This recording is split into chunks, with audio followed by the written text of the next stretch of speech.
Welcome to the Legendarium Green Team. I'm your host, Kyptan, and with me today are BefuddledPanda, Hi.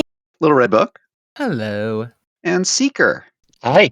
Today, we will be covering Barrayar, the 1991 novel by Lois McMaster Bujold, the second part of our coverage of the Vorkosigan Saga. This book happens immediately after Shards of Honor, and if you haven't caught up on that, you should go listen to our previous episode. For our newbies in the audience, I'd love to hear some general impressions.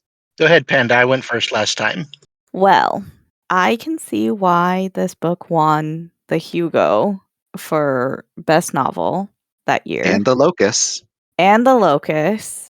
I mentioned that the edition that I have, the cover of this book just doesn't give off the impression of what the contents of the book really is like, and what a ride, like up and down, twists, thriller, emotions, and I am very glad that I read it. But Which cover do you have?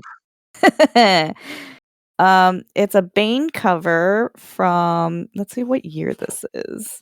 Oh, I think it's 2016, and Okay. it's like a Photoshop kind of deal where I'm assuming this is Cordelia standing in the front with like a very stern face, and then Errol is in the back in his military uniform and also very stern face. The blue and green cover. Yes. Yeah, that's my least favorite of the Barrayar covers, other than the ebook version. Oh my I was goodness. gonna say those are really bad. The ebooks, man. I just forget that those exist. I prefer to forget. But yeah, I've seen like other nicer covers of Barrayar, and I wish those were more common. But there you go. Those are my initial impressions of the book.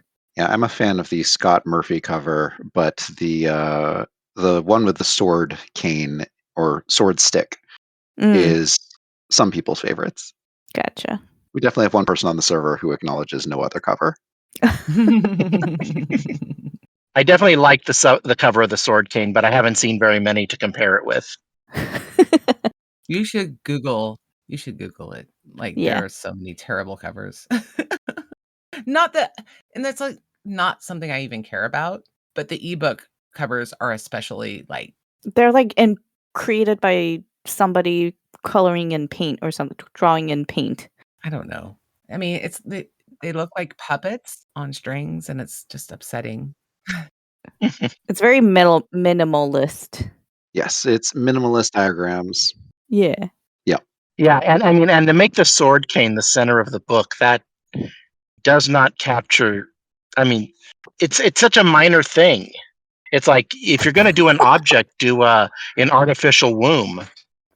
Well, the Scott Murphy cover has one of those Or in it. the Udian replicators. They're at least central to the story. Where are my urine replicators? Well, what are your impressions of the book, Seeker? As with the last one, the writing is excellent. The story was more engaging.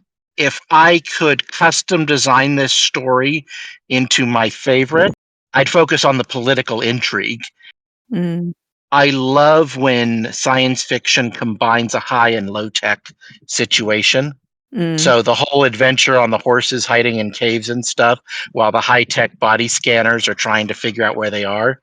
You know, that kind of storytelling is right up my alley. But she is very much focused on the human dynamic, which is what she does. And she does it very well. It's just too much romance for you? The romance in this was fine. It's just okay.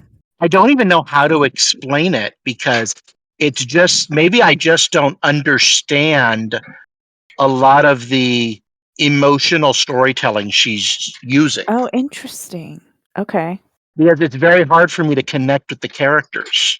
I have a theory, but that would take us into spoilers. So okay. I will and I've had this problem.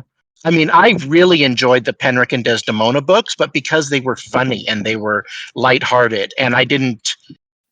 But I've noticed thinking about all of her books, I seem to have a similar trouble.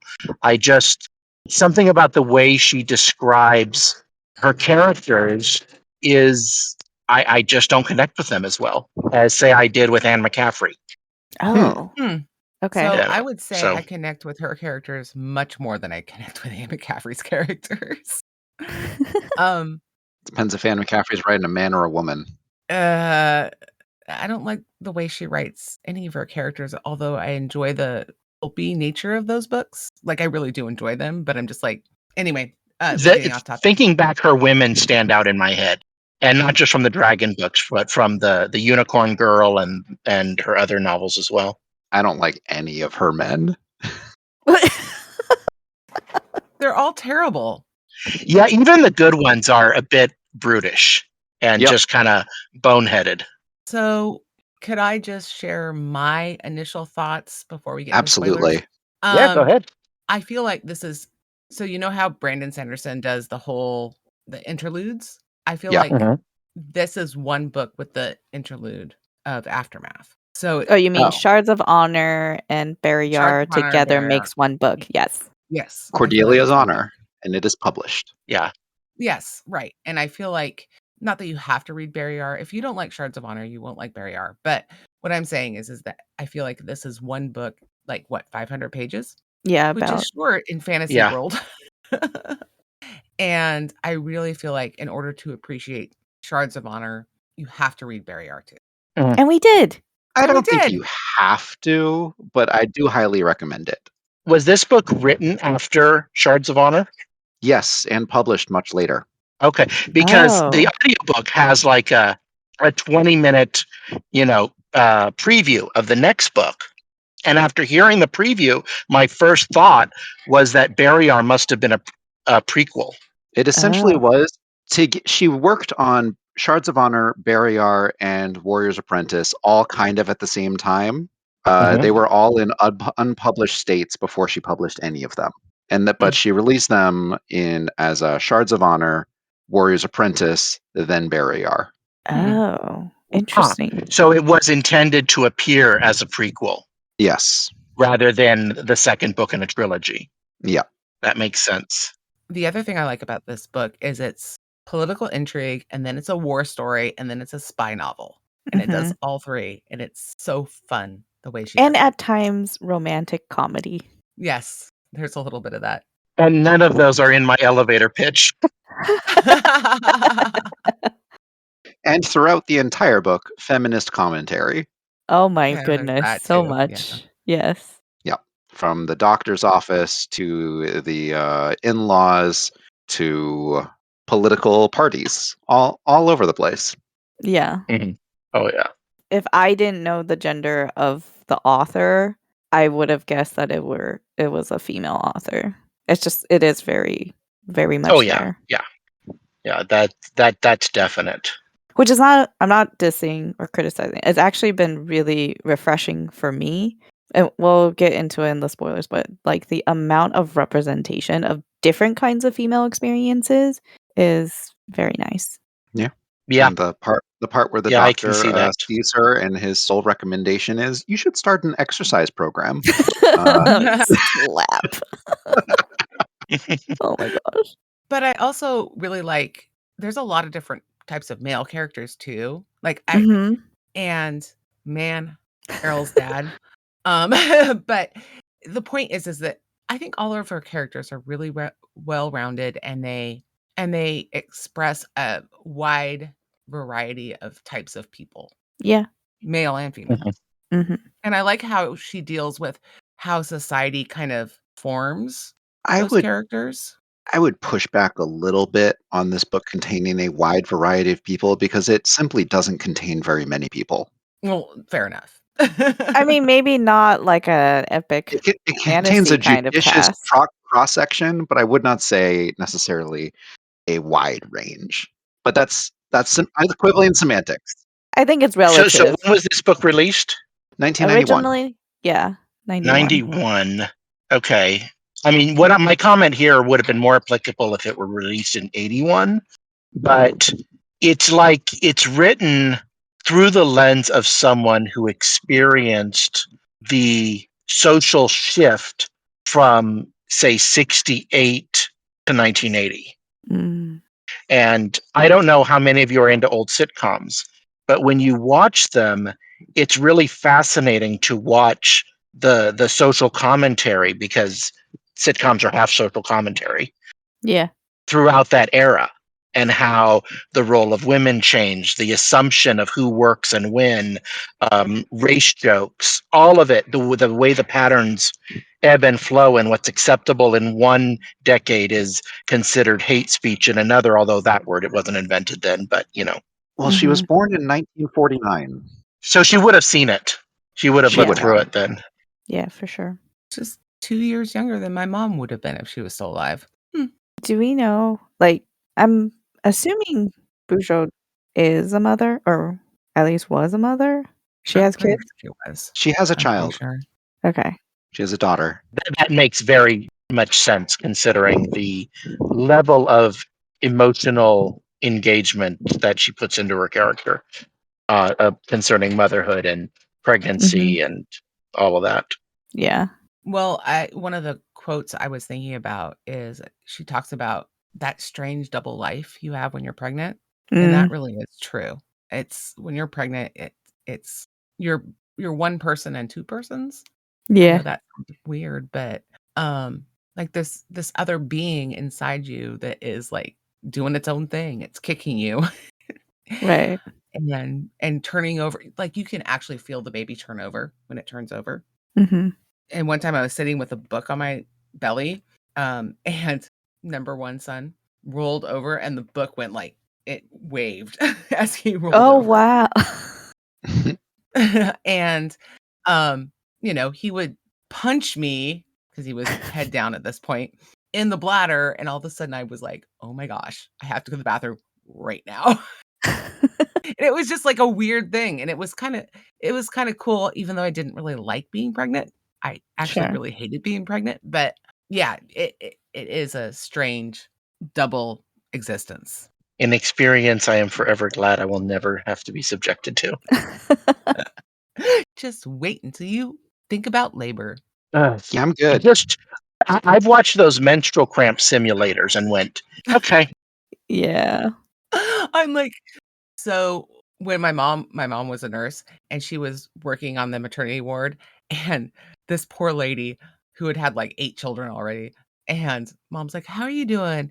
How you feeling? And she's like, I'm telling you, it's just like trying to crap a watermelon, except she didn't use the word crap.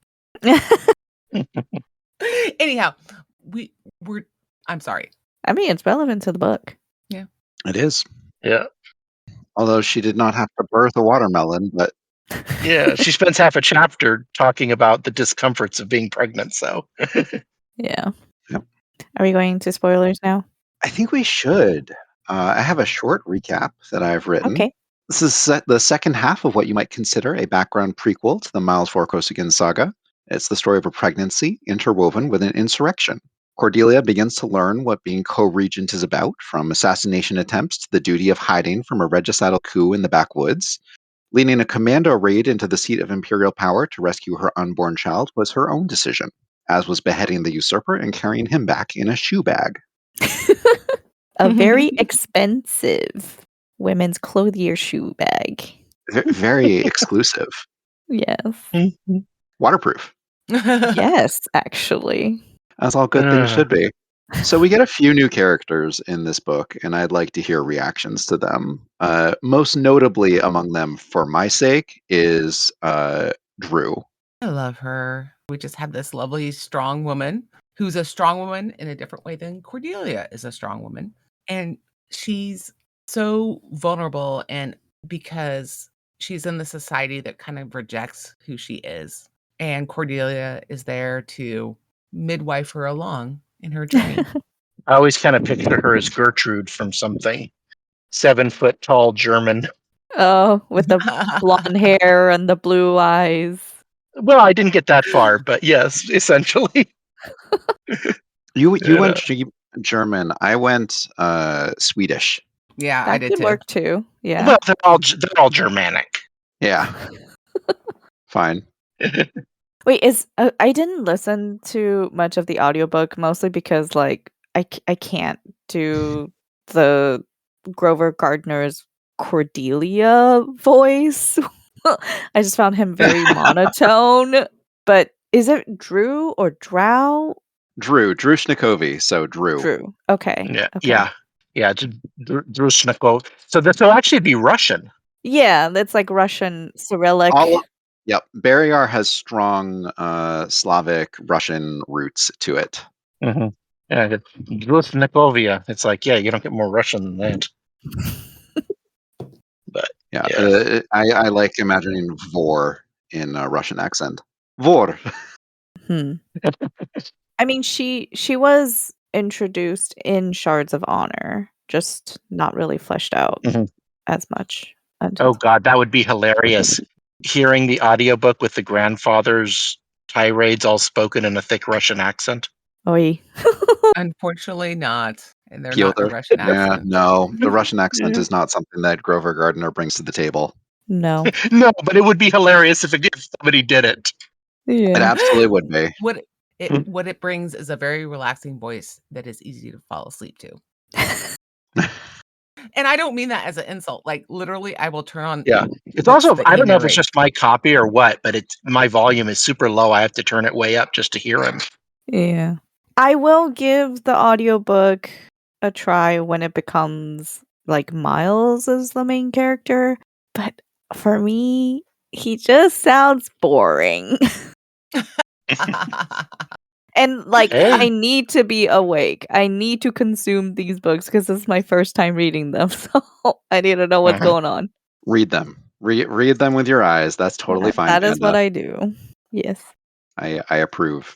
I did a mix this time through. I think I probably read the book about 1.5 times in total. Oh wow. Okay. For this recording. Nice. I did twice, once immediately after our last recording and then once this week. Oh wow, nice. Because I'll never remember names of anything if I haven't gone over it again. And there are quite a few to remember. Oh, that's not my problem. My problem is I just don't remember names. Oh, okay. As our mirror for Drushnikovi, Lieutenant Kudelka. Yeah. How did people feel about his fleshing out this book? I found the romance both painfully familiar and hilarious. Relatable. Especially when Cordelia decides to play what is it, matchmacher or go-between or whatever. Go-between. What he really means is that was hilarious. The whole scene where Drew is talking to Cordelia about like, when do you know you're pregnant? Yeah. She's kind of sad that she's not pregnant anywhere. Errol walks in, he's like, who has a confession to make? He's like, I'm so sorry I raped you, Drew. And Drew like freaks out. Yeah. Well, yeah. Yeah. She kicks his cane and he falls over and she's like, how dare you think that you can rape me? For so many reasons. All their guilt around the fact that they missed the assassin attempt. And there's just guilt all over the place. I mean, she's got a massive chip on her shoulder because she's a woman in a man-only military world. I think her chip is very modestly sized. Okay. Well, I just think that it's so painfully funny, and I'm glad that I'm not in their heads because I like watching it from the outside. That's true. Yes. I mean, Cordelia even says it's not funny for them, and then she starts laughing. Right. Because it is funny. But I mean, as a father of now adult children, watching them, especially during their teenage years, was hilarious. Yeah, it's just like the will they, won't they, the I don't know, but does it. It's just like, oh my God. I do not need to be reading a YA novel while watching, in my own children. And it is kind of a YA novel, honestly, on the side. Like, it's not part of the novel, but it is kind of. I was glad that it moved to that from Kudelka's suicide attempt. Yeah, that's true. That was rough. How many trigger warnings do we need to give for this? This is a book that discusses several concerning topics that may be triggering for folks, but yeah, Yeah, and we haven't even touched the biggest one yet. Yeah. Oof. No, we haven't. We're still going through characters. Are we? I would say Kudelka, like, yes, we get a bit more fleshing out of him, but he's also kind of a bit of a one note. So, like, if I were to rank the characters, he would be more towards the bottom in terms of how fleshed out he is. I agree. Maybe like future books, Yeah. he'll get his Well, I mean, moment. at this point, his entire world centers around his. He's the guy who got injured, right, with the stunner and Yeah. has Right. the sword cane. Right. Okay. Yep. Yeah. Yeah, Cool. well, not with the stunner, but yes. Yeah. His entire world is focused on himself and his self-pity, injury, depression, surrounding his injury. He can't even see beyond it. And I think what's her name? Your captain. Cordelia? Cordelia. I think Cordelia said it best after, he apologized for raping True. the other lady, Drew, where she says it hurt her because it told her that she did not exist in that moment for you. You were so focused on yourself that Yeah. you weren't even seeing her at all. Right. And in a very real sense, that's him throughout most of this book. He twists everything into his own mirror of how he is seeing himself. Right. Yep. Until after he gets kidnapped in like the last 10% of the book. And then he feels useful. That's when it just begins. Yeah, his shell is finally cracked. Yep. He Yeah. accepts the assignment to bring Alice for patrol out of the city. Right. Mhm. And he exits stage left and is no longer really in the book until he has the job of bringing Cordelia back into Errol's presence. Right. So what I will say Mhm. about all this is he has a lot of social anxiety Mm-hmm. because, like he says, his father was a grocer. So how did he end up Uh-huh. in the elite military school? And now he's got these critical injuries that really hamper his ability to be like a warrior in a warrior society. And he's been warped because he has these two things. And he's worried that Drew will reject him because of his status in this society that's all kind of weird and screwed up for him. Where in Right. reality, his Right. status is one of the highest in it. Right. But he doesn't see that. He does not see it. He can't see it. Right. And it's very sad for him. When you mentioned his social anxiety, it reminded me of the Sharp novels, Bernard Cornwell, and the way bastards are described in it. They're always like written so that everyone assumes we are untrustworthy, therefore I will be untrustworthy. Although But yeah, he's fighting against it, but he still can't accept that everybody doesn't view him in the worst possible social light. Right. Well, I mean, and also we get a glimpse of, like, apparently his peers, right, would talk and wonder why does he have the position that he does? Like, he seems quite useless. Right. Barrayar is only a slightly reformed caste system. Yeah. I mean, the fact that they don't take care of people who are not truly, like, 100% healthy. They see them as, a liability. They I guess weed them out of their society. So I think very Spartan. 300 yeah. and how the Spartans treat their children in 300. That is what they do. Right. Yeah. So for Ku, I guess, being reminded of that kind of society, it makes sense why he's so downcast and shrivels himself. In that situation where Arl walks in and Cordelia is hugging Ku, and he immediately leaps to his first wife's infidelities. He Right. freaks out. And she's like, you are going to have to break down the door of his room one day if you don't take an interest in this. And I mean, it is heartbreaking because you could feel why he would want to end himself. He hates Barrayar now. He hates his society. He hates himself. And it's just so when you say he's not developed, I guess that's fair. But that scene or that set of scenes is so heart-wrenching because you can understand why he's like, I just don't want to do this anymore. I just want to be done. And Yeah. also at one point in the book, Cordelia, like after the assassination attempt, she's like, maybe I could just let go and then I don't have to do this anymore. Right. And there's a lot of that in this book where people are like, I'm done. I'm just done. I don't want to do this. I'm currently consuming a lot of very similarly themed media at the moment. So it's like over and over again. Like I'm watching Andor season 2. I'm reading Dandelion Dynasty. I'm reading this. I mean, there's the real world. And it's just like there's a lot of similar things where it's like people just from different sides, different perspectives, either not wanting to compromise and work things out, or do try to work things out, but they go about it a bit the wrong way. Yeah. Talking about trying to work things out, but possibly doing them the wrong way. Let's move on from Ku to Bothari. Oh man. Oh man. Oh Lord. Maybe we can do that with the segue of their ill-fated trip to the brothel together.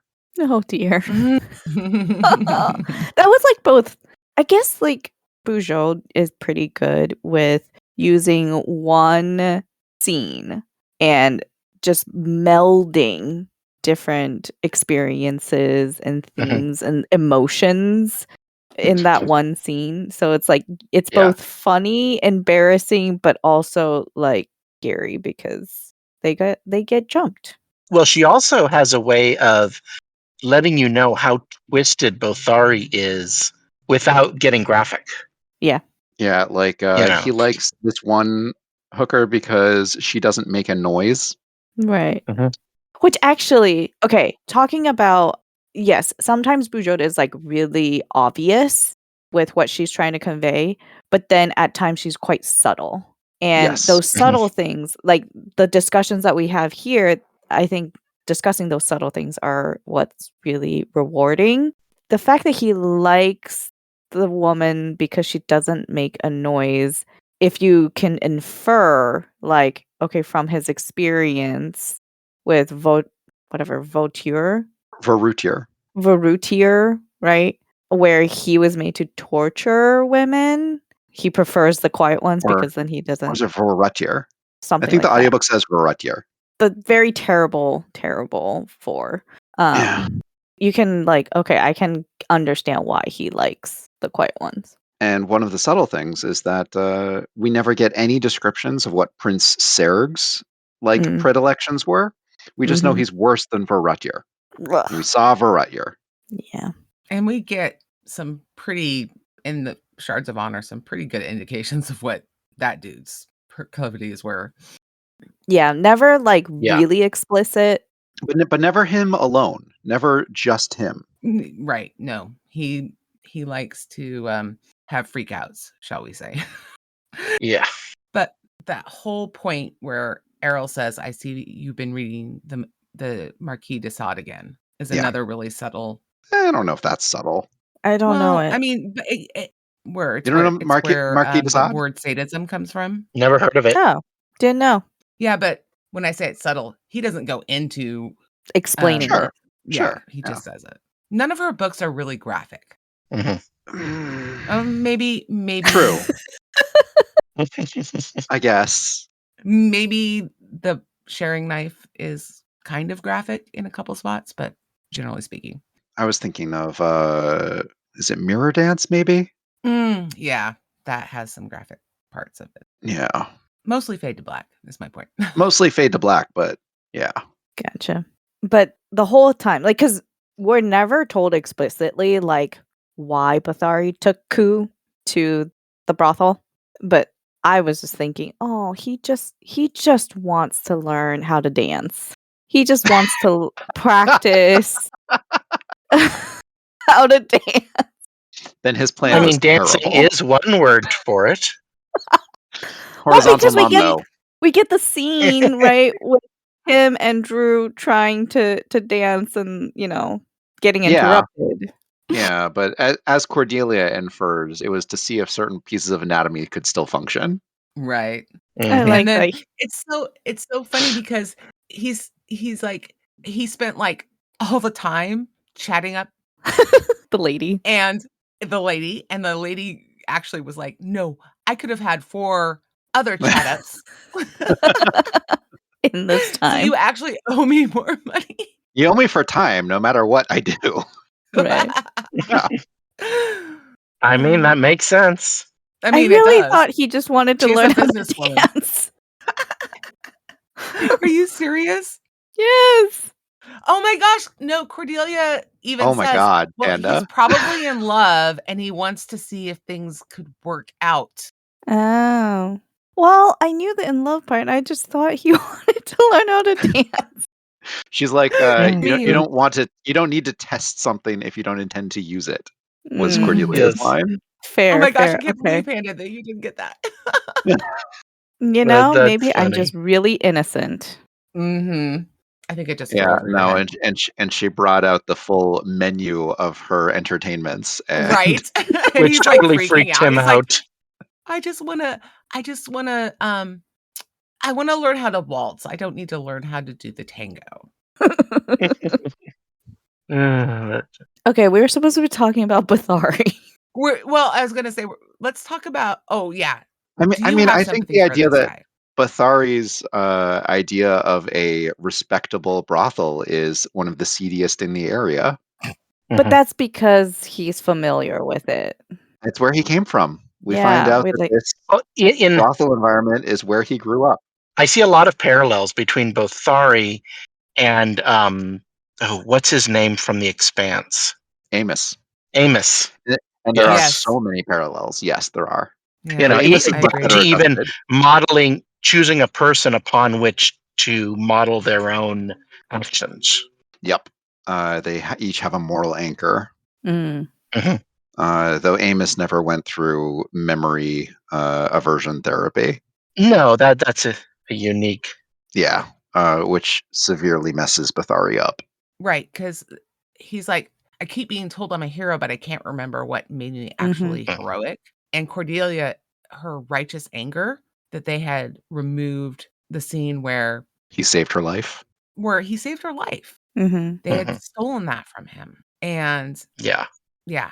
And this would have been Because it was insubordination. during the 70s and 80s. That's when science was doing all the weird memory experiments and past life regression and LSD, whatever, astral projection. It's like, Oh boy, and just it messed wait. up a whole lot of people. Just So I wait can't help for but later in the think, series. Oh, oh boy. Lord, We need to talk about Peter. I know that's not how you pronounce it. His Russian Pyotr? name is Peter. Yes. Piotr. I'm not Yeah. gonna, I'm just gonna Wait. call him Peter. Are we done with Bathari? Or No, we're not, because one of Okay. our questions from Lady Sweden is, I need an in-depth discussion on Bathari, and specifically how he's seen how he's portrayed in this book as a mirror. And do you think that retcons anything from the previous book? No, I don't. yeah, I don't think it retcons. Do you guys? No. No. Not really. Okay. I think that he's clearly a sociopath, but he's trying to interact with his world. And I like how, because it's very clear in the first book that Errol is trying to structure his life so he can function better. Right. And that's also why he brings him into the house guard. You just see close up or more close up, like how much he just needs structure because he knows that he cannot cope with life in a healthy way. Mm-hmm. So I don't know if he's an aware sociopath. I mean, that scene in Shards of Honor. I don't think he's a where- sociopath. What do you think? Oh, he is? really? Nope. A sociopath lacks the ability to have empathy, and Bathari doesn't lack empathy. His sense is just twisted, and he enjoys killing. And raping. He's psychotic, but he's not sociopathic. Okay, that's fair. Good distinction. I just feel so much sympathy he for him. loves his daughter. He Yeah. loves Elena. He has a very twisted sense of what that love means, but it's there. He has Yeah. attachments outside Mhm. himself that he feels strongly for, and they're not just for reflecting upon himself better. And we also get a bit of his backstory where his mom sold him for sexual activities. And that's, Again, like I mean, Amos. we don't get a lot of details, but just like having enough understanding and seeing what Bothari is like as an adult kind of fills in some of the blanks for his childhood. Yeah. And he's definitely damaged goods. And then he's put in the influence of the prince, and Right. they drug him up and make him do terrible things. Yeah. And his memory of treating, oh my gosh, I'm blanking on her name. But he takes her to his cabin and cares for her, Elena, and thinks of the mother. her as his wife. Right. Yep. Even though he knows that she's not. I mean, like, yeah, not psychotic. Or psychotic, not sociopath. Yeah. You have corrected me justly. Good. But also it's like, if you have all these holes in your memory, right? Like, how can you be sure of who you are as a person? And so his sense of self and sense of identity is just incomplete. And he really gets it from how people treat him. And perhaps that's why he really likes hanging out with Cordelia, because she doesn't shun him. She doesn't like see him as a lesser person. I mean, she does see him as a monster. Yeah. Her monster. He acknowledges that too, though, to her. I think it's more she feels safe around him. I don't know. I don't think either of them really fully acknowledge him as a full human being. And I can't say if that's right or wrong. This is a book. He's not a real person. But I'm tempted to say that's not the correct response. Okay. I think Cordelia just feels safe around him. And, that's why she trusts him, because I don't think either of the Vorkosigan men actually trust or feel completely safe with him. I mean, Errol does, because he gave him a gun and was like, "Hey, if you're going to kill me, do it now." Yeah, I disagree. I think it's like, your pet Doberman Pinscher, or your pet Rottweiler. You know that they could turn on you. It's definitely Give him more reason. It's very gray. And I'm going to have all the Rottweiler lovers hating me. Yeah, I'm not willing to engage into the dog analogy too much. This is not a pup play book. This is not as much as it wants to be. But do we get more of Bothari throughout the series? We do, because you saw his new job title as Miles's bodyguard. Yes. Okay. Right. That'll be an interesting dynamic. Yep. Yep, he is Miles's bodyguard, and that comes back in A Warrior's Apprentice. Okay. So now we want to talk about Piotr or whatever. Now we can move on to Piotr. Peter. Yes. Who has two main roles in this book. One is trying to enforce the correct standards of Count Vorkosigan upon Errol, and the other is being Errol's right-hand man in helping Gregor Vorbara escape the Pretender. So what I find so interesting about Peter, I'm just going to call him that. I don't care. He, in the beginning of the novel, he is like, so it's been a long time since my house has been redecorated, and all the wives do that, and she's like, okay. He's just like really trying to bring her into the family. Yeah, very much in his awkward way. He's very awkward.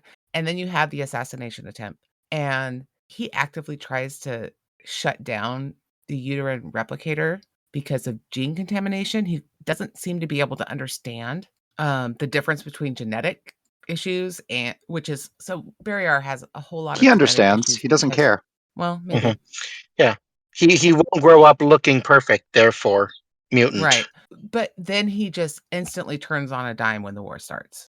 Does he? And I find that when Gregor shows up at Soul. Yeah, but it's more well, like no, he doesn't change his view. No, he just not accepting it, but just like he's like, hey, got bigger fish to fry right now than my argument with my It's a shift in priorities. Yeah. Right. And I find that fascinating about him, that he was not I think it's very practical. He's a very practical man. He's a war hero. Yeah, any good soldier would do the same. Yeah, because then his duties are to the emperor. Right. Mhm. I love the scene where Errol and him are arguing, and he's like, "Well, my hands are between yours because I'm sworn to you, but your hands are between mine because I'm the emperor." Yeah. Yep. That whole scene is so good. Yeah, that fight is lovely, especially with Cordelia's in-head commentary. Yeah. Her hoping for hope. Mhm. Right. And then we find that hope at the very end with Miles and Piotr connecting about dressage. Okay, so I have another quote. So when they're escaping the army that's coming into Seoul Vorkosigan, and she's never been on a horse before. Yeah. It's Mhm. like, Oh man, I know you've what you're never gonna ridden say. astride. Just pretend. Pretend the horse is my son. Yeah. Don't tell me Pretend you've the never horse is my ridden astride. Yeah. that He's was a very funny. practical man, you know? Mhm. Also, it's very Errol funny, is short. Cordelia hanging between the horse's legs because the Oh. saddle wasn't cinched tight enough. That was Yeah. also funny. Mhm. Well, that also happens when you mount too slowly, because if the saddle, you know, I mean, yes, it's a loose cinch, but if you like slowly creep up, you will risk pulling the saddle over, even if it's done right. Right. Or if you have a horse that blows out their belly when you cinch them. Yes. Yes. Mhm. Oh God, Ellie Modesett horses always do that, and then the protagonist has to knee them, and then they cinch Yep. up the saddle. Yeah, there was another book I read where they would punch them to get them to quit holding their breath. Oh, And you don't do it hard. You just do it enough to like, sure. but Yeah, it's like a 2-finger jab in the diaphragm. You know, not hard enough to hurt, but hard enough to make you exhale. Gotcha. But anyway, I just found that whole scene, it was very dire, but very funny at the same time. Yes.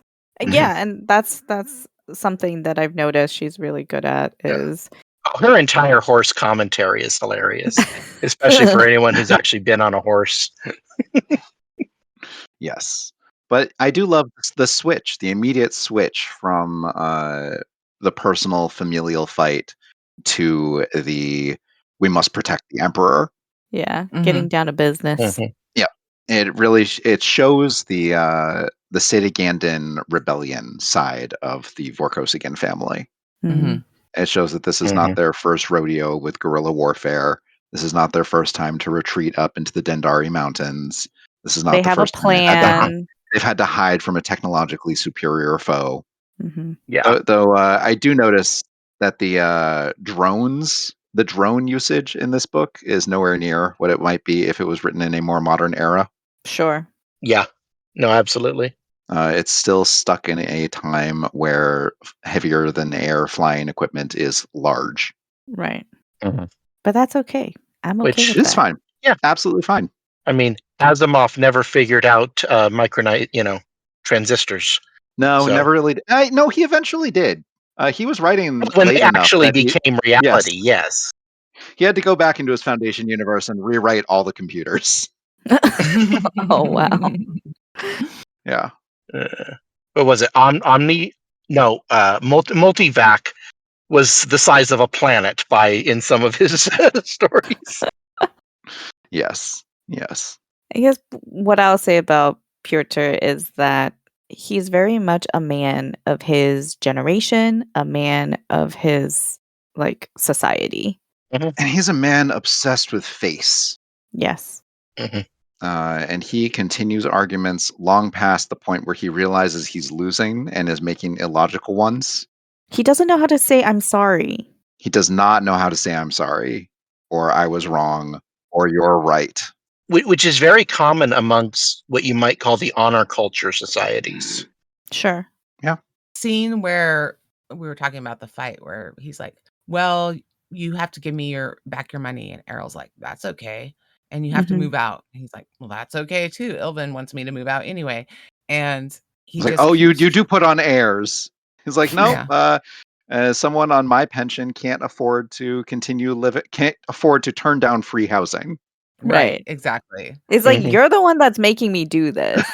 It's not really my choice. it's so desperate, and it's very sad. Like, I feel very sad in a lot of ways for Peter because he is so stuck in his ways. He's like, I mean, even the way he talks about that neighborhood that, The caravanserai, they should just burn it yeah, down. yep, and they're all Mhm. filth. And Yep. meanwhile, Cordelia's like, they don't even have electricity. Like, that doesn't seem Yeah. great. How did they get school? They don't have And heating. right, which is, Yeah, that and was so hilarious. and she says, "How do they get an education?" "Well, they just don't." And she's like, "How many geniuses are you missing?" And he's like, "There's no geniuses down there." And she's like, "Well, the way you guys seem to, you Vors seem to spread your seed around." Yeah. Yep, it seems like they're the same stock as you, and he's like, you can't just say that. You can't. Right. Mhm. I will say in that scene where, they're finding out that Bathari and Ku got jumped and beaten half to death, it was a little unrealistic how they just like interrupted. Cordelia just interrupts like getting the information about what happened with this whole like asking of questions about the poverty in Barrayar. I mean, she's the regent's wife. She gets to ask questions. No, I understand that, but you would think like the urgency of finding out like what happened with Bathari and Ku would, like, Eh, hey, let's find out about that first and then ask these other questions later. I don't know. I don't think there was any real urgency at that point. Mhm. It wasn't going to affect her medical treatment. No, it's because they were wondering if it was she was wondering if it was part of like an assassination attempt. Like, is it the same people, Yeah. right, Yeah. who would want to assassinate Errol? No, but I mean, based on my experience as a married man, I think her train of thought followed a typical female pattern. Excuse me. Whoa. Say that's gonna Well, piss me I'm off. saying, Whoa.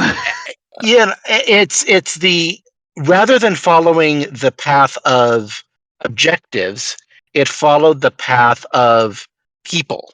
Sure. So as soon as she found out her guys were okay, who did it can be put on the back burner. Why were they attacked?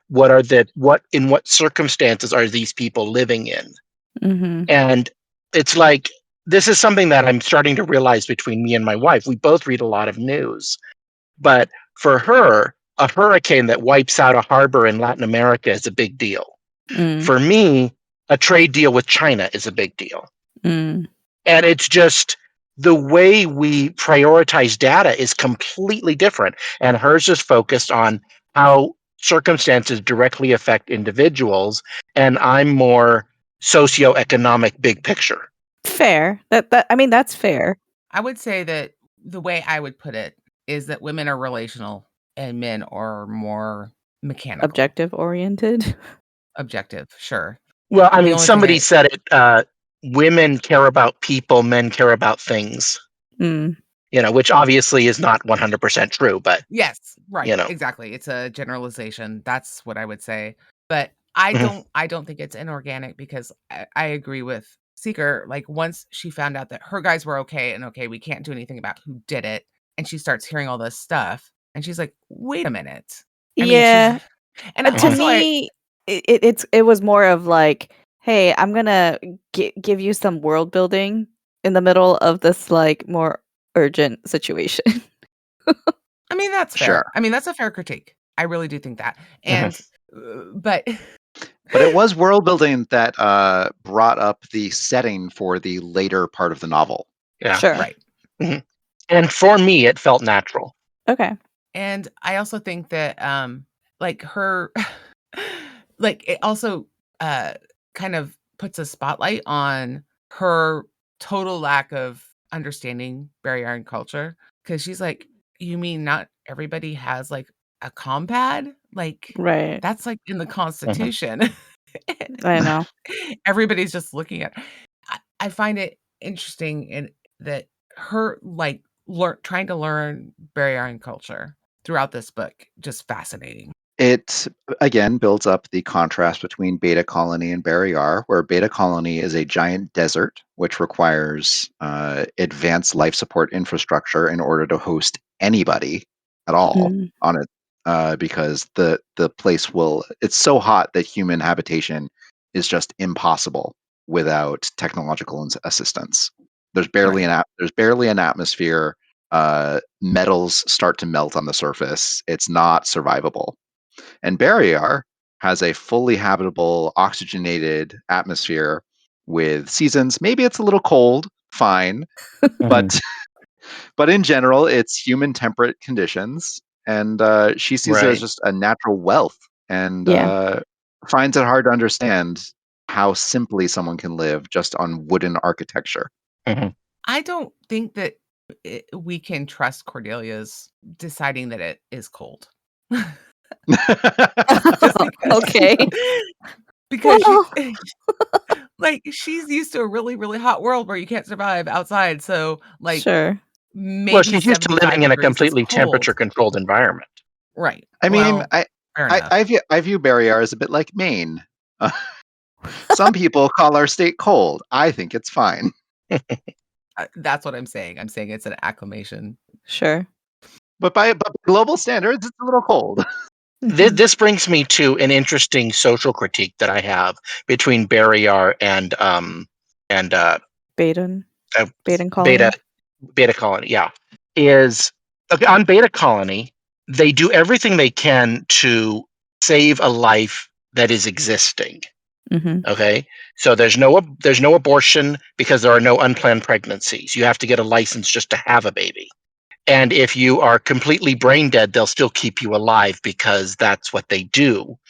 But, like Cordelia said, well, what about all the geniuses you're missing out on in the Mhm. slums? Well, on Beta Colony, those geniuses are simply never born. They're never conceived. And so, but on Barrayar, We've never seen them keep someone brain dead alive. well, there was the soldier that got hit with the neuro whatever in the Nerve first scrambler, book. yeah, but he's still walking Scrambler. around. Yeah, okay. That's In not my something book, a brain dead person that's does. essentially brain dead. It's not medically brain dead, but He's not quite all there. Okay. Let's keep to the medical. But on Barrayar, you have unrestricted breeding, but an obsession with, I don't know, the genetic ideal. Mm. Abortion is not just optional, it's almost mandatory for, anyone who doesn't measure up to, as one of my boys put it after reading the book, I think the people of, forget what country it is, but they've got like the lowest Down syndrome births these days because they test for it and they abort it. Iceland, okay. Would get along great there. I think he said New Zealand, and I'm like, I think you got your countries wrong. But it's I'm actually gonna push back on this too, but I'll let you finish your point. Okay. And so for me, it's a supply and demand issue where humans are rare, they're special, and they're cared for no matter what. Where there's uncontrolled abundant breeding and a surplus of humanity, life is cheap. Interesting. Yeah. So go ahead with your pushback. My pushback is going to be that both colonies perform a form of abortion on all births based on different criteria. On Barrayar, it is a phenotypic criteria. They take a look at the baby and they say that doesn't look right, and then they kill it. They expose it to the elements. It's dead. On Beta Colony, they took a look at the genotype and they say, no, there's a defect there. We're going to fix that before it even gets implanted or gestated. So Gothica. Yeah. Gattaca. Cordelia says that she is certified to be defect free. And she's very proud of it. She's very proud. All babies on Beta Colony, or probably all babies on Beta Colony, are certified to be defect free in their genomes before they are ever allowed to be born. So who knows how many geniuses they're missing out on? Yeah, how many zygotes they terminated at fertility because it's not clear that they actually terminate them. I think they change them. I think they modify them or fix them. Yeah, they gene edit them. Yeah. They got CRISPR in there. Interesting. Yep. But in a very real sense, they're killing what would have been by changing it. They are. They're killing. I mean, now we're talking the ship of Theseus, but yeah. Yeah. So my thought about this, and also how the therapies mirror each other. So it's both without consent, but they drug Cordelia against her will because they think she's just nuts. And they remove memories from Basari. Thank you. And what I would like to see actually is more how that therapy would have gone with Cordelia if she had stayed, because I'm wondering if there's a similar mirror between abortion and whatnot. The other thing about abortion in this section is that they have all these POWs who are pregnant and they don't abort them. They just stick them in the uterine replicators, and it kind of takes away And they give them to Barrayar. Well, in fairness, yes. And this is actually one of the people I recorded with about this, because I've done Shards of Honor with Era on my defunct podcast. And he said, but they give them to Barrayar. I'm like, but then it's like, it is their choice, right? It wasn't their choice of the women. Would you give a baby to Barrayar? I mean, now that I know, kind of an abortion? Now that I know, but it wasn't those women's choice to be impregnated. Right, but that's that's what I'm True, saying. but it also wasn't kind of... the baby's choice to be shipped to Barrayar. Well, I mean, now we're talking the moral philosophy, because that gets really complicated. It's very complicated. It's a very complicated subject. Yeah. Well, what I would just say is it's an interesting thought experiment, and listeners, go out and thought experiment. Absolutely. Yeah. I get very mad at Piotr when he brings up the cost of uterine replicators and Miles' continued existence when he has 15 buildings for his stables. And the technology that is being introduced to Barrayar. The hypocrisy of the wealthy about what is a valid expense. Yes, we won't even. Yeah. That's a whole nother thing. This is a lovely story. It's a lot of fun, and it has a lot of thought experiments in it. I will say, though, that the series was initially pitched to me as it's a comfort read. And what I will say to that, as somebody reading through this for the first time, I have to disagree. And mostly it's because it is getting into quite heavy topics. And even though this was written decades ago, it's still very relevant to our lives today and the kinds of experiences that, people today go through.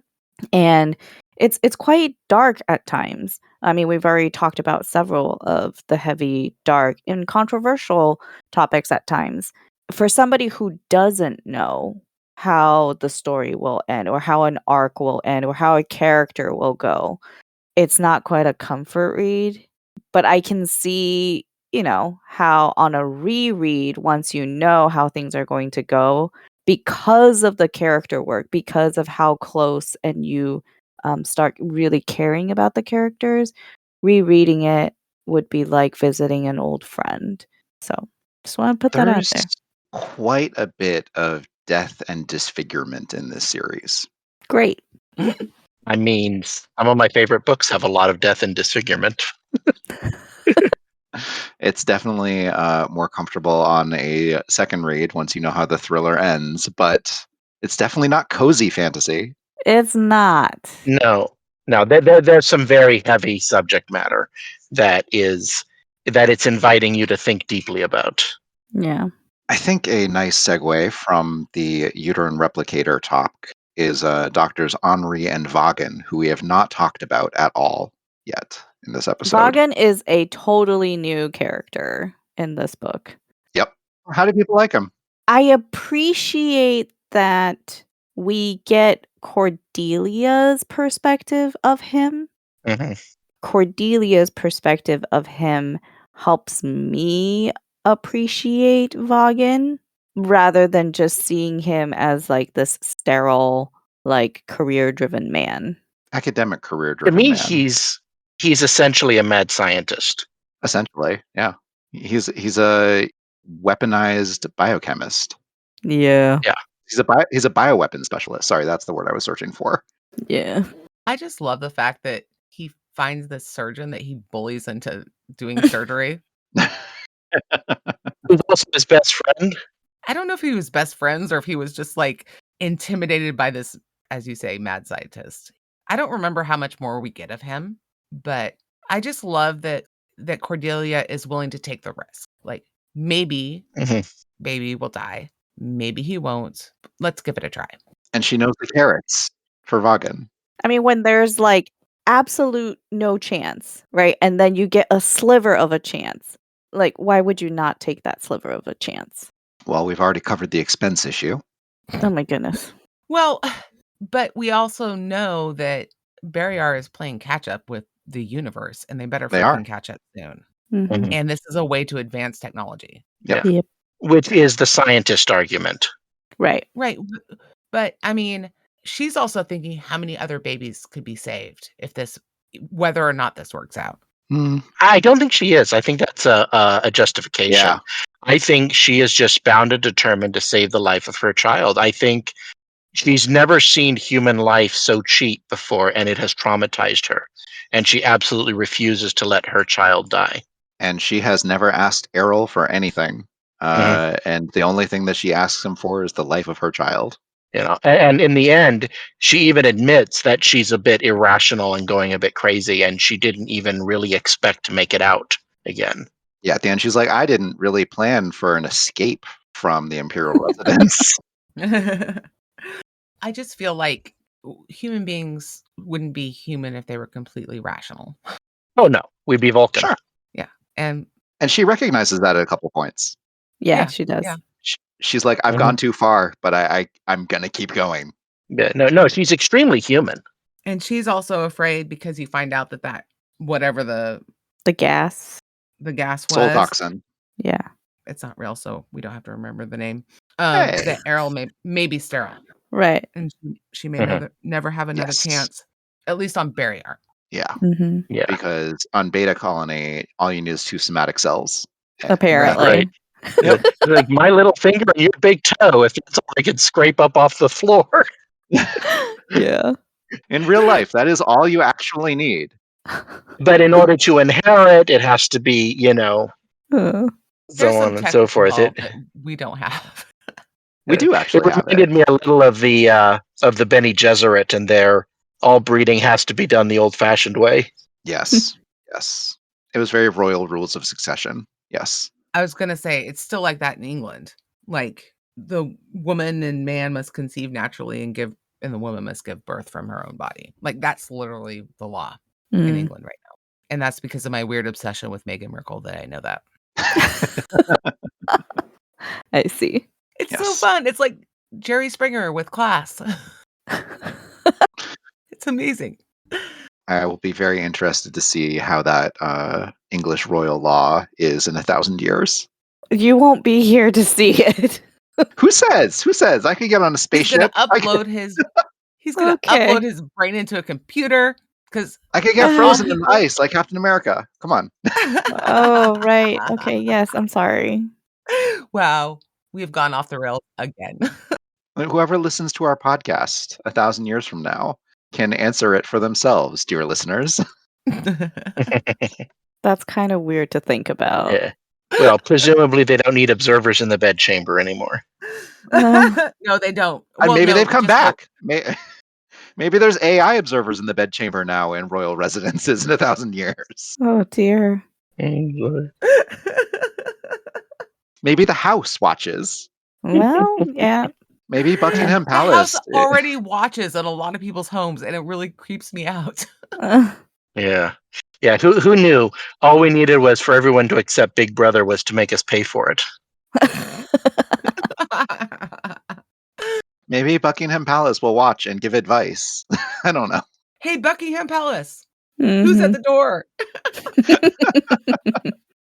No, you can just call it Buck. Oh, dear. Yo, Buck. Fair enough. Oh, Lord. I think that we're going to have to wrap this up. We haven't really talked about Errol's ruling on the duel. Because Lady Sweden asks, on this read, I thought a lot about the decision to execute for a duel while having committed the same crime himself. To stand by while atrocities were committed historically, for example, Elaine on the ship, key moments that highlight the difficulties to make decisions in hard circumstances. There's more examples in the book, and Bujold often comes back to it. How does she handle this? Are there any other situations that got to you? The fact that the executioner had to do 3 strokes, man. I think the executioner should be fired. Yeah. Well, even the guillotine didn't do it right the first time every time. Well, I think that's at least he's out of practice. It's on Barrayar. I think it might be part of the point. ooh. They believe in discouragement by pain. That's true. Mhm. I guess should Errol have made a different decision? No, I don't think he could have. no, I think that even though he was guilty of it, when he did it, it was legal. And I know that sounds terrible. But the thing is that they're trying to stamp out dueling. And if he starts paying out favors here, a favor Yeah. there, a favor, Mhm. I think that's the only thing he could have done. Well, and he was trying to show that he wasn't biased. Yeah. Mhm. He was trying to actually uphold the law equally. Yeah. And in the end, the law is the law. It's not about subtle moral distinctions. It's about what is written. Yeah, but I mean, it could have been like, oh, afterwards he wants to go and change the law, which I assume that's what would happen later on. I mean, then where does he draw the line with kidnapping Kudelka? Was it really kidnapping? Assault? Yes. I They mean, they made him unconscious. He hit him so hard. yeah, And it wasn't a stunner, right? Mhm. It was physical force. yeah. It was that old trope of, yeah, you can just hit someone hard enough and there no serious damage if they go unconscious from the strike. Concussions. What are they? Yeah, not even a headache. No. Yeah, but that's, I guess, I don't know. That's a little different than ending somebody's life. Yes, it is. Yeah, I agree, Panda. What I would say is, considering the society that they live in, change needs to happen slowly and organically. It can't happen all at once. Right. And Mhm. they've had such an issue with favor trading in the Vor society. He really needs to end that. What is Yeah. most heartbreaking is the assassin is that guy's brother.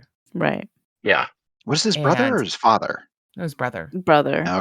Okay. And that's why the war starts, is because of when his brother dies. And even Cordelia thinks, oh no, both of them, because they had two sons. Right. Yeah. And he's the guy who starts the war. The dad is the one who starts the war. Yeah. Which ended up being Vordarian's influence in the first place. Right. What I will say is, if you want this kind of story, an exploration of themes, but from like a fantasy perspective, The Grace of Kings. I was going to say Curse of the Mistwraith. Well, I haven't read that one, but the Dandelion Dynasty explores a lot of these themes very, very well, and from just like a very different like cultural inspiration. It's an Asian inspired inspiration. And the transition, how do you bring a society and civilization from the old ways, the more like barbaric ways, and into a more like institution way, is a very interesting thought experiment. Yeah. And history shows us it's a very dangerous process that can backfire, sometimes extremely violently. Yes. So Yep. what I will say is that not every book in this series is as heavy as this book. Thank you. Thank Correct. goodness. I mean, a civil campaign is right around the corner. What? No, it's like still what, 7 Book books away? 11. Yeah. Oh my goodness, 9 books It's so away? Like book close. 10 or It's 11. so close. Yeah. That's more than halfway. Captain of War Patrol's Alliance, which is after a civil campaign, is also not that heavy. You guys are not making this better. Gentleman Joel and the Red Queen, also not as heavy, and it's like the last book. Also not as good. No, not as It's good. a fine book. It's fine. Okay, Lady Sweden has a couple more questions. How did you feel about how we ended the book? Like with Miles. It was perfect. Yes, with Miles falling off a horse. Well, no, not falling off. Being promised lessons on how to ride. Yeah. Correct, yes. And winning over Pieter's heart. Mm-hmm. Because even with a broken bone, he's still smiling, still inveigling. Oh, there's no surer way to get a grumpy old man than through grandchildren. Yeah.